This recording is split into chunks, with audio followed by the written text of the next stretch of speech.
न्यायपालिका के संवाद को आगे बढ़ाने में जो महत्वपूर्ण भूमिका होती है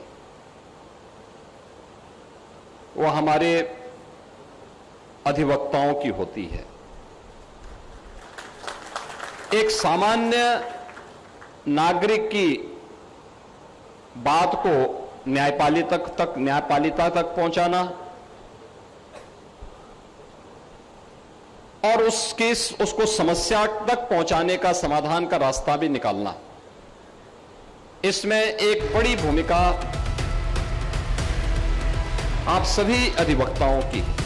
सीएम योगी का ये बयान न्याय व्यवस्था में अधिवक्ताओं की भूमिका को लेकर आया है। गोरखपुर में सिविल कोर्ट बार एसोसिएशन की नई कार्यकारिणी के शपथ ग्रहण समारोह में पहुंचे सीएम योगी ने अधिवक्ताओं के ऐतिहासिक योगदान को याद किया। उन्होंने कहा कि देश की आजादी के आंदोलन से लेकर राष्ट्र निर्माण तक अधिवक्ताओं की भूमिका बेहद महत्वपूर्ण रही है। महात्मा गांधी, पंडित जवाहरलाल नेहरू और डॉक्टर राजेंद्र प्रसाद जैसे कई महान नेता अधिवक्ता रहे, जिन्होंने आगे चलकर देश का नेतृत्व किया। अपने संबोधन में सीएम योगी ने गोरखपुर कोर्ट परिसर में अधिवक्ताओं के समर्पण और बार एसोसिएशन के सामाजिक योगदान का भी जिक्र किया। इसमें एक बड़ी भूमिका आप सभी अधिवक्ताओं की है और गोरखपुर का यह न्यायालय परिसर पूरी प्रतिबद्धता के साथ लगा हुआ है। याद करिए, देश की आजादी के आंदोलन के दौरान भी गोरखपुर की कचहरी की बड़ी भूमिका थी।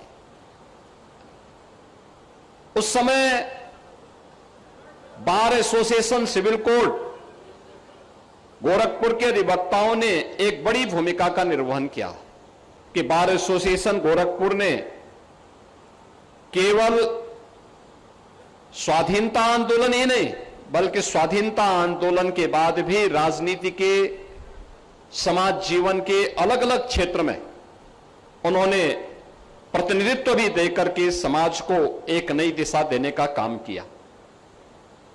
जब हम यहां के इतिहास के बारे में कहते हैं तो बाबू चारू चंद्र दास जी, जस्टिस इस्माइल, इनका नाम हम सबके सामने बड़े श्रद्धा के साथ, बड़े सम्मान के साथ लिया जाता है।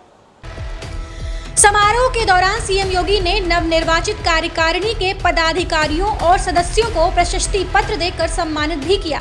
इसके अलावा सीएम योगी ने अपने संबोधन में यूपी की बदलती तस्वीर का जिक्र करते हुए प्रदेश की उपलब्धियां गिनाई और पिछली सरकारों पर निशाना साधा। सीएम योगी ने कहा कि जिस उत्तर प्रदेश की पहचान कभी बेरोजगारी और पलायन से होती थी, वही राज्य अब विकास की नई कहानी लिख रहा है और कम बेरोजगारी दर वाले राज्यों में अपनी जगह बना चुका है।